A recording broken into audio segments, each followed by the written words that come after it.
పట్టండి కంపెనీలు అయితే ఇందులో ఇప్పుడు ఇందులో చేస్తున్నారు. అయితే మరి ఏమీ లేవండి మీకు హెల్త్ చాలా కూడా ఎప్పుడు వేసుకోలేదు అతను ఏమి కూడా దేనికి కూడా ఎప్పుడు కంపెనీ అని ఇవ్వడండి ఇంటికి వస్తాను ఎంతలా చేసేవాడు అందరి గురించి చెప్పేవాడండి అంత పేరు తెలవగాని మనకి చెప్పలేకపోతున్నాం కానీ ఏదో జరిగింది ఏం జరిగిందో నాకు మొత్తం ఏం తెలుసు. మొన్న జనవరి 1కి నాకు ఒక పండు తీసుకొచ్చి మా ఇంట్లో 10 నిమిషాలు కూర్చొని నాకు చాలా అభిమానం, నాకు బాగా అయింది. కానీ వచ్చిన తర్వాత ఇలా జరిగింది. ఆ అబ్బాయికి వెళ్ళి కొద్ది మంచి నీళ్ళు అని చెప్పారు. స్విచ్ ఆన్ తర్వాత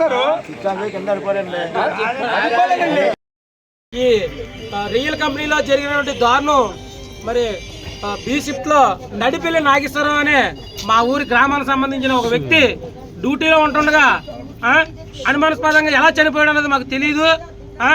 మరి వీళ్ళందరూ కూడా మసిపూసి హాస్పిటల్కి తీసుకెళ్తున్నామని ఈ కంపెనీకి సంబంధించిన అంబులెన్స్ లో తీసుకుని వెళ్ళి ఏం చేశారో మాకైతే ఏం అర్థం కావటం లేదు. కాబట్టి ఈ ఫ్యాక్టరీ వాళ్ళు ఈ అధికారులందరూ కూడా చనిపోయిన కుటుంబానికి న్యాయం చేయాలని ఈ సందర్భంగా మేము తెలియజేసుకున్నాం. చేయాలి చేయాలి న్యాయం చేయాలి న్యాయం చేయాలి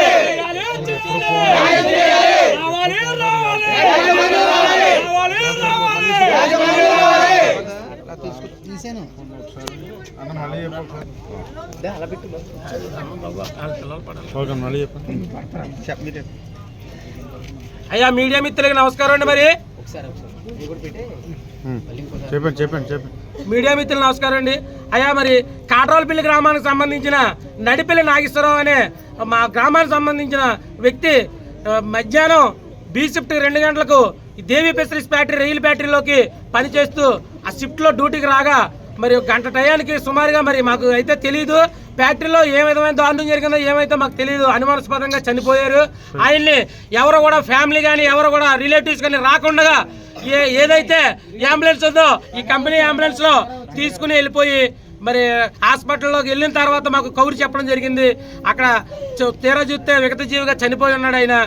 కాబట్టి ఈ కుటుంబానికి ఆడపిల్లలు ఆయనకి ఇద్దరు. ఈ ఫ్యాక్టరీ వారు అలాగే మీడియా వారు డిపార్ట్మెంట్ వారు దర్యాప్తు జరిపి వాళ్ళకి న్యాయం చేకూరుస్తారని ఈ సందర్భంగా తెలియజేసుకున్నాను.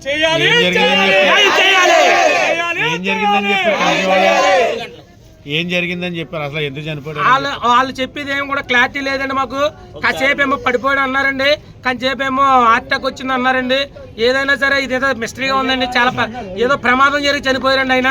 వీళ్ళు ఎవరు కూడా పూర్తిగా చెప్పడం లేదండి మాకు.